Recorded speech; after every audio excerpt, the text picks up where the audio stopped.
मेरे सुकूनों आप लोग का स्वागत है जी। आप सबका प्यारा सा यूट्यूब चैनल साहिल संघर्ष स्टडी में जी। आप लोग स्वस्थ होंगे, मस्त होंगे जी, बिल्कुल 100% देकर अपना आप लोग स्टडी कर रहे होंगे जी, क्योंकि आपका एग्ज़ाम काफ़ी नज़दीक है जी। तो आपके पास जितना समय बचा है उस समय को आप यूज कीजिए जी, बिल्कुल बेहतर ढंग से। तभी आप अपना बोर्ड एग्जाम को तैयारी बेहतर से बेहतर कर पाइएगा जी, और अच्छा से अच्छा आप अंक लेकर आ पाइएगा जी। जो भी आपके पास अभी समय है उस समय को आपको बर्बाद नहीं करना है जी, ठीक है। ये समय अगर आप गवा दिए तो जब रिजल्ट आएगा उस समय आपको सिर झुकाकर चलना पड़ेगा जी, ठीक है जी। तो अगर सिर आपको झुकाकर नहीं चलना है तो आपको जितना समय बचा है उसमें आपको जी जान लगा कर मेहनत करना होगा जी। तो आपको मैं ज़्यादा से ज़्यादा आपको हेल्प करने का कोशिश कर रहा हूँ जी। मेरे सुकूनों आप सभी के लिए मैं केमिस्ट्री का तीसरा चैप्टर जिसका नाम है जी धातु और अधातु, आज की क्लास में आपका स्टार्ट होने वाला है जी, ठीक है। तो बिल्कुल बारीकी ढंग से समझिएगा जी। आपको हर एक टॉपिक कॉन्सेप्ट मैं समझाऊंगा जी, 100% आप समझ पाइएगा जी। आपका केमिस्ट्री का थर्ड नंबर चैप्टर आपका स्टार्ट हो रहा है आज के क्लास में जी, जिसका नाम है धातु और अधातु जी, ठीक है जी। मेटल एंड नॉन मेटल जी, ठीक है। तो हम जो आप देखे होंगे जो फिजिक्स में पढ़ाया था उसमें मैं क्या किया था जी, तो मैं लिखता था आपके सामने, ठीक है जी। अब मैं लिख के लाता हूँ, क्यों जी, इसका रीज़न समझिए, ठीक है जी। नंबर 1 रीज़न है जी कि अगर मैं लिखता हूँ मैं बोर्ड पर तो क्लास लंबा होता है। नंबर 1 रीज़न, जिसकी वजह से क्लास लंबा होगा तो आपका क्लास को अपलोड करेंगे तो एमबी भी ज़्यादा लगेगा जी, तो हमारे पास उतना एमबी नहीं होता है जी, ठीक है जी। पहला रीज़न हो गया, मतलब स्थिति खराब है, ठीक है। आप जानते हैं भली भांति, जैसा देश वैसा आपको भेष बनाना होगा जी, ठीक है। तो जैसा स्थिति है वैसे आपको चलना पड़ेगा, ठीक है। दूसरा रीज़न है जी कि समय बहुत कम बचा हुआ है जी, ठीक है। आपको सिलेबस को कंप्लीट करना है तो समय भी बहुत बहुत कम बचा हुआ है जी, ठीक है जी। तो हम यहाँ पर बोर्ड पर लिखेंगे तो आपको 100% मैं समझा पाऊँगा और आपका क्लास छोटा मिलेगा, हमें भी आपका फ़ायदा होगा, आपको भी फ़ायदा होगा जी। हमारा कम एमबी लगेगा और आपका समय भी बचेगा जी, ठीक है। बचेगा कि नहीं, बिल्कुल बचेगा जी। हमारा यहाँ पर समय भी बच रहा है जी और आपका भी समय बचेगा जी। यहाँ पर लिखा रहेगा तो आप खुद से भी यहाँ पर पढ़ सकते हैं। नहीं समझ में आएगा जो तो मैं समझाऊंगा जी, ठीक है। तो मतलब आप भी अपना समय बचा सकते हैं, मैं लिख कर लाता हूँ तब जी, ठीक है जी। मेरा भी समय बच रहा है, मेरा एमबी मतलब रिचार्ज हमें काम का कराना पड़ता है जी, ठीक है। मतलब बिल्कुल स्थिति खराब हो चुका है, ठीक है। तो समझिएगा, बिल्कुल बारीकी ढंग से समझाएंगे हर एक टॉपिक को, आप 100% समझ पाइएगा मेरे सुकून, ठीक है जी। आपका सिलेबस हमें बहुत जल्द समाप्त करना होगा जी, तो बिल्कुल बारीकी ढंग से समझिएगा। मैं आपको ज़्यादा समय अब नहीं लूँगा जी आपका सिलेबस को समाप्त करने में जी, तो बिल्कुल ध्यान से समझिएगा मेरे सुकून। सबसे पहले हम इस चैप्टर को शुरुआत करते हैं किससे जी, तो परमाणु से जी। केमिस्ट्री में अगर कहा जाए कि सबसे छोटा है वो क्या है जी, तो परमाणु है जी, ठीक है जी। आपको फिजिक्स का भी हम चैप्टर स्टार्ट किए थे, सेकंड नंबर, वहाँ भी हम परमाणु से स्टार्ट किए थे जी, ठीक है। यहाँ भी मैं स्टार्ट कर रहा हूँ परमाणु से जी, केमिस्ट्री में जो आपका तीसरा चैप्टर है जिसमें जी, ठीक है। तो परमाणु क्या है जी, बिल्कुल ध्यान से समझिएगा जी। तो परमाणु क्या है जी, बिल्कुल ध्यान से, तो किसी भी पदार्थ का सबसे छोटा टुकड़ा है उसको क्या कहते हैं जी, परमाणु कहते हैं। या किसी भी पदार्थ का सबसे छोटा कण को क्या कहते हैं जी, परमाणु कहते हैं, ठीक है जी। क्या कहते हैं जी, परमाणु कहते हैं। समझ गए होंगे कि परमाणु क्या है जी। तो सबसे किसी भी पदार्थ का सबसे छोटा टुकड़ा क्या कहते हैं जी, परमाणु कहते हैं। मतलब एगो कोई हम क्या कहें जी, पदार्थ लिए, ठीक है जी।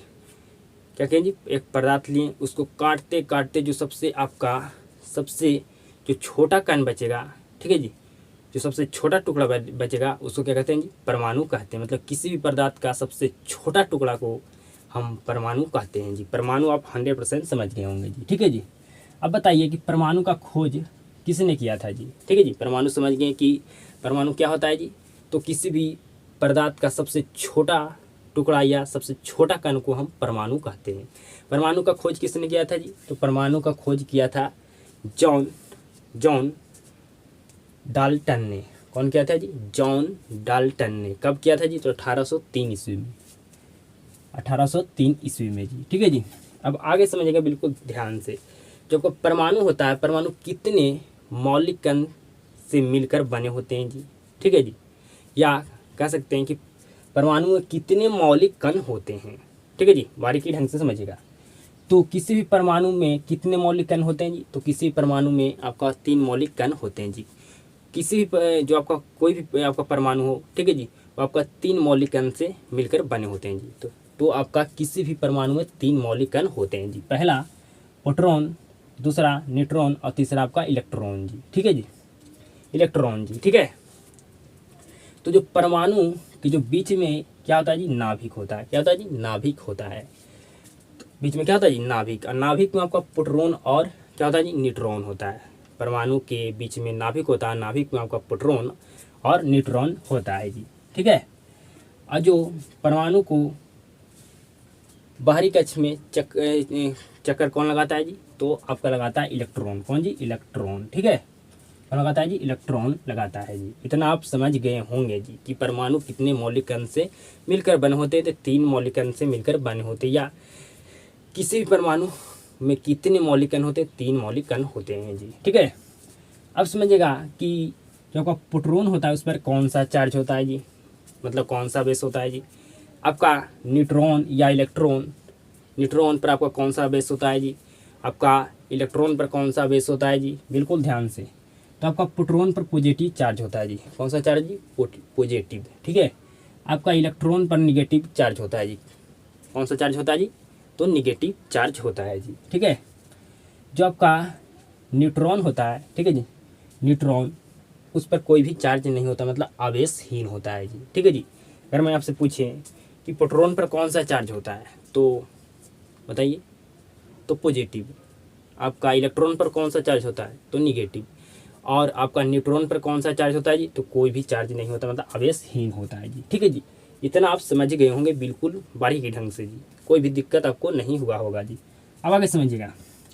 अब बताइए इलेक्ट्रॉन का खोज किसने किया था जी? आपको हम बताएं कि परमाणु का खोज कौन किया था जी? तो जॉन डाल्टन ने किया था जी। कौन किया था जी? जॉन डाल्टन ने। तो उसी तरह से इलेक्ट्रॉन का खोज किसने किया था जी? तो जे थॉमसन ने। कौन किया था जी? इलेक्ट्रॉन का खोज किसने किया था? तो जे थॉमसन ने, ठीक है जी। अगला प्रोटॉन का खोज किसने किया था जी? तो रदरफोर्ड ने। किसने जी? रदरफोर्ड ने। किसने किया था जी? रदरफोर्ड ने, ठीक है। न्यूट्रॉन का खोज किसने किया था जी? न्यूट्रॉन का खोज किया था जेम्स चैडविक ने। किसने किया था जी? अगर आपसे पूछा जाए कि बताइए न्यूट्रॉन का खोज किसने किया था जी? तो जेम्स चैडविक ने। ठीक है जी। और आपसे पूछा जाए कि परमाणु के नाभिक का खोज किसने किया था? परमाणु में जो आपका नाभिक होता है उसका खोज किसने किया था जी? बताइए। परमाणु के नाभिक का खोज किसने किया था? परमाणु के नाभिक का खोज किसने किया था जी? तो रदरफोर्ड ने। किसने जी? रदरफोर्ड ने, ठीक है। तो इतना आपको पूरा अच्छे तरीक़ा से बेहतर ढंग से आप समझ गए होंगे जी। कोई भी आपको दिक्कत नहीं हुआ होगा जी, ठीक है जी। हमारा टॉपिक था परमाणु, ठीक है जी। परमाणु के बारे में पूरा अच्छे तरीक़ा से बारीकी ढंग से हम आपको समझा दिए जी, ठीक है जी, कि परमाणु क्या है। ये तो किसी भी पदार्थ का जो सबसे छोटा कण होता है उसे हम परमाणु कहते हैं। परमाणु का खोज किसने किया था जी? तो जॉन डाल्टन ने, ठीक है जी। जॉन डाल्टन ने 1803 ईस्वी में जी।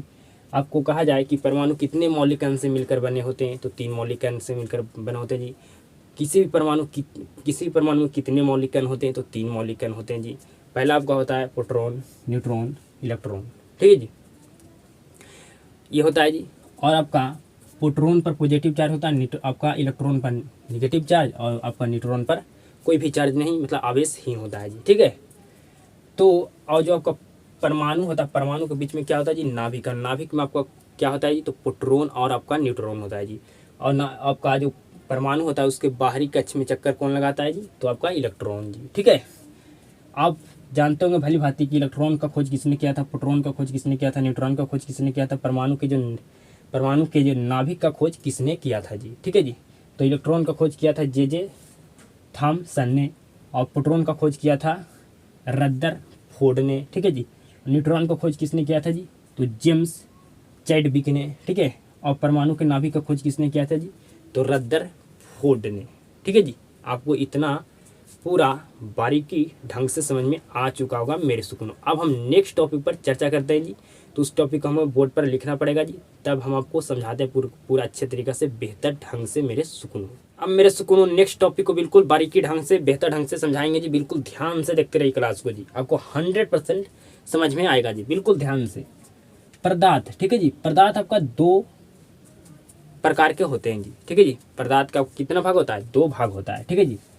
आपका पहला होता है शुद्ध और आपका दूसरा होता है अशुद्ध जी, ठीक है जी। तो अशुद्ध आपका मिश्रण कहलाता है। जो आपका पदार्थ का आपका दूसरा भाग है अशुद्ध, वो क्या कहलाता है जी? मिश्रण कहलाता है, ठीक है जी। मिश्रण का आपका 2 भाग होता है जी। आपका एक होता है समांग मिश्रण और दूसरा होता है विसमांग मिश्रण जी, ठीक है जी। तो आपको मन में सवाल उत्पन्न होता होगा कि समांग मिश्रण क्या है और विसमांग मिश्रण क्या है जी। तो समझिएगा बिल्कुल बारीकी ढंग से। पहले आपको हम समझाते हैं विसमांग मिश्रण जी, ठीक है जी, बिल्कुल ध्यान से। अगर मैं आपको कहूँ कि एक हाथ में आप लीजिए चना का दाल और एक हाथ में लीजिए मटर का दाल जी, ठीक है, बिल्कुल ध्यान से समझिएगा। ये आपका क्या है जी? चना का दाल है और ये आपका मटर का दाल है, ठीक है। ये आपका चना का दाल है, ठीक है। ये आपका मटर का दाल है जी, ठीक है जी। तो इसको अगर हम मिला दें, ठीक है जी, तो मिला देंगे, इसको क्या करेंगे जी? मिला देंगे, ठीक है। तो ऐसा मिश्रण जिसको हम देखकर पता लगा सकते हैं, ठीक है जी, उसको क्या कहते हैं जी? विसमांग मिश्रण कहते हैं जी, ठीक है जी। आपका मटर का दाल था, चना का दाल था, इसको मिला दें तो क्या हम देखकर इसको पता नहीं लगा सकते हैं कि कौन चना का दाल है, कौन मटर का दाल है जी? तो बिल्कुल आप लगा सकते हैं जी। तो ऐसा मिश्रण जिसको देखकर पता लगा सकते हैं आपका विसमांग मिश्रण है जी, ठीक है जी। आपका विसमांग मिश्रण है जी, ठीक है। तो आपको बिल्कुल समझ में आ चुका होगा कि विसमांग मिश्रण की परिभाषा जी, कि विसमांग मिश्रण किसे कहते हैं, ठीक है जी। मतलब ऐसा मिश्रण जिसको हम देखकर पता लगा सकते हैं, उससे क्या कहते हैं जी? इसे हम क्या कहते हैं? तो इसे कहते हैं विसमांग मिश्रण जी। जस्ट आपका उल्टा है समांग मिश्रण जी, ठीक है जी। समांग मिश्रण बिल्कुल समझिएगा, बिल्कुल ध्यान से जी। यहाँ पर आपका मटर का दाल है और आपका चना का दाल है जी, ठीक है जी। इसको हम कुकर में डालकर क्या कह रहे हैं जी? 2 सीटी लगा दिए जी। तो आपका ये क्या होगा जी? पूरा दाल आपका घुल, आपका दोनों दाल क्या होगा जी? आपका मिल गया, ठीक है जी। तो मिल गया तो आप क्या अब इसको देखकर पता लगा सकते हैं? नहीं लगा सकते हैं जी, ठीक है जी। अगर हम कुकर में दाल को रख दें, चना और मटर का, और 2 सीटी लगा दें, तो ये दाल क्या हो जाएगा जी? पूरा मिल जाएगा, ठीक है जी। तो हम इसको पता नहीं लगा सकते हैं कि आपका कौन सा दाल मटर का था, कौन सा दाल चना का था जी, ठीक है जी। मतलब ऐसा मिश्रण जिसको देखकर पता नहीं कर सकते हैं, ठीक है जी, वो आपका कौन सा मिश्रण कहलाता है जी? तो आपका कहलाता है समांग मिश्रण जी, ठीक है जी। तो विसमांग मिश्रण और समांग मिश्रण आपको बिल्कुल बारीकी ढंग से समझ में आ चुका होगा मेरे सुकून। विसमांग मिश्रण क्या है जी? ऐसा मिश्रण जिसको देखकर हम पता लगा सकते हैं, इसे क्या कहते हैं जी? इसे कहते हैं विसमांग मिश्रण। ऐसा मिश्रण जिसको हम देखकर पता नहीं कर सकते हैं, ठीक है जी, इसे क्या कहते हैं जी? तो इसे कहते हैं समांग मिश्रण जी, ठीक है जी। अब समझिएगा बिल्कुल बारीकी ढंग से जी, ठीक है जी। अब इतना तो आपको बिल्कुल 100% समझ में आ चुका होगा मेरे सुकून में, ठीक है जी। तो विसमांग मिश्रण किसे कहते हैं? विसमांग मिश्रण क्या है जी? आप समझ गए होंगे, ठीक है जी। अब हम नेक्स्ट चर्चा करने वाले हैं जी, किस पर जी? तो तत्व और यौगिक पर जी, ठीक है जी। तत्व और यौगिक पर जी समझिएगा बिल्कुल ध्यान से। तत्व को समझिएगा बिल्कुल ध्यान से। तो जो हमेशा क्या हो जी? अकेला हो। क्या हो जी? अकेला हो, ये क्या होता है आपका जी? तत्व होता है। जैसे आप समझिएगा बिल्कुल ध्यान से। आपका हो गया सोडियम, आपका हो गया हाइड्रोजन, ठीक है जी। आपका हो गया कार्बन, आपका हो गया क्लोरीन, ठीक है जी। तो ये आपका सभी जो आपका ये क्या है जी? तो ये आपका सभी तत्व है। क्या है जी? तत्व है जी, ठीक है जी। मतलब जो हमेशा अकेला होता है ये आपका क्या कहलाता है जी, तो तत्व कहलाता है जी। ठीक है जी। और यौगिक आपका सूत्र होता है जी। ठीक है जी, मतलब जो हमेशा सूत्र होता है, ठीक है जी, वो आपका यौगिक होता है जी। ठीक है, तो अगर इसके साथ हम किसी और को ऐड कर दें तो आपका क्या हो जाएगा जी, तो आपका हो जाएगा यौगिक जी। जैसे में आपको समझिएगा NaCl, ठीक है जी, तो ये आपका क्या होगा जी, सूत्र। तो आपका सूत्र क्या होता है जी, यौगिक होता है। ठीक है, आपका हो गया CO2, आपका हो गया H2O। ठीक है जी, तो ये आपका सभी क्या हो गया जी, ये आपका सभी हो गया यौगिक। क्या हो गया जी, यौगिक हो गया जी। ठीक है जी, तो तत्व यौगिक समझ गए होंगे बिल्कुल ध्यान से जी। ठीक है जी, बिल्कुल बारीकी ढंग से जी। तत्व जो हमेशा क्या हो जी, अकेले होता है वो आपका तत्व होता है, और जो हमेशा सूत्र होता है वो आपका यौगिक होता है जी। आपको हम समझा दिए कि जैसे आपका हो गया Na आपका मतलब सोडियम, हाइड्रोजन, कार्बन, क्लोरीन, ये आपका क्या जी, बिल्कुल अकेला है तो तत्व है। ये आपका क्या हो गया जी, NaCl, तो ये आपका सूत्र हो गया। तो ये आपका सूत्र मतलब NaCl के साथ एक ठो और ऐड हो गया जी, तो आपका क्या बन गया जी, सूत्र। सूत्र आपका यौगिक होता है जी। ठीक है जी, तो बिल्कुल 100% इतना समझ में आ चुका होगा मेरे सुकून, कोई भी दिक्कत आपको नहीं हुआ होगा जी। ठीक है, हमें यौगिक के बारे में इस नहीं पढ़ना है जी। ठीक है जी, हमें क्या इसके बारे में पढ़ना है जी, तो तत्व के बारे में हमें पढ़ना है जी। ठीक है जी, तो हम तत्व के बारे में आपको पढ़ाते हैं बिल्कुल बारीकी ढंग से, आप समझिएगा मेरे सुकून। ठीक है जी, अब हम किस पर चर्चा करने वाले हैं जी, तत्व पर। हम तत्व के बारे में हम चर्चा करने वाले हैं जी, तो बिल्कुल ध्यान से समझिएगा मेरे सुकूनों। अब मेरे सुकूनों तत्व को बिल्कुल बारीकी ढंग से समझाने वाला, बिल्कुल ध्यान से समझिएगा जी। ठीक है जी, तत्व को अंग्रेजी में कहते हैं क्या जी, एलिमेंट। ठीक है, तो जो आपका तत्व है जी क्या है जी, आपका एक शुद्ध पदार्थ है। क्या है जी, आपको हम बताएं कि पदार्थ आपका दो भाग में पदार्थ को बांटे हैं जी, आपका शुद्ध पदार्थ और अशुद्ध पदार्थ। ठीक है जी, तो आपका तत्व क्या है जी, शुद्ध पदार्थ है जो एक ही प्रकार के परमाणुओं से मिलकर बना है। जो आपका तत्व है जो एक ही प्रकार के परमाणुओं से क्या होकर बना है, आपका मिलकर बना है जी। ठीक है जी, आप समझिएगा बिल्कुल ध्यान से। ये तत्व आपका है। ठीक है जी, ये तत्व है जो किसका संकेत है जी, तो कहिएगा ये जो तत्व है जी किसका संकेत है जी, तो आयरन का, ठीक है जी, मतलब लोहा का। ठीक है जी, तो ये तत्व में, ठीक है जी, ये तत्व में जो आपका ये लोहा का तत्व है, क्या इसमें चांदी का तत्व हो सकता है? बिल्कुल ध्यान से, क्या आपको कह रहे हैं जी, कह रहे हैं कि जो आपका लोहा का तत्व है क्या इसमें चांदी का तत्व हो सकता है? तो बिल्कुल नहीं जी। ठीक है जी, आपका तत्व में एक ही प्रकार के परमाणु होता है जी, आपका तत्व में एक ही प्रकार का परमाणु होता है जी। ठीक है जी, यहाँ पर आपका क्या जी, Ag, मतलब ये आपका किसका संकेत है जी, तो चांदी का। ठीक है जी, तो ये जो चांदी का तत्व है क्या इसमें, जो ये चांदी का तत्व है क्या इसमें लोहा का तत्व हो सकता है? तो नहीं जी। ठीक है जी, नहीं हो सकता है, क्योंकि आपका जो तत्व होता है उसमें एक ही प्रकार का परमाणु होता है जी। ठीक है जी, एक ही प्रकार का आपका क्या होता है जी, परमाणु होता है जी। ठीक है, और जो आपका क्या है जी, सोडियम, सोडियम है जी। ठीक है जी, तो ये जो तत्व है किसका संकेत है जी, सोडियम का। ठीक है, ठीक है जी, तो जी ये आपका सोडियम तत्व है क्या इसमें, जो आपका सोडियम तत्व है इसमें क्या लोहा का आपका तत्व हो सकता है जी? बिल्कुल नहीं हो सकता है जी।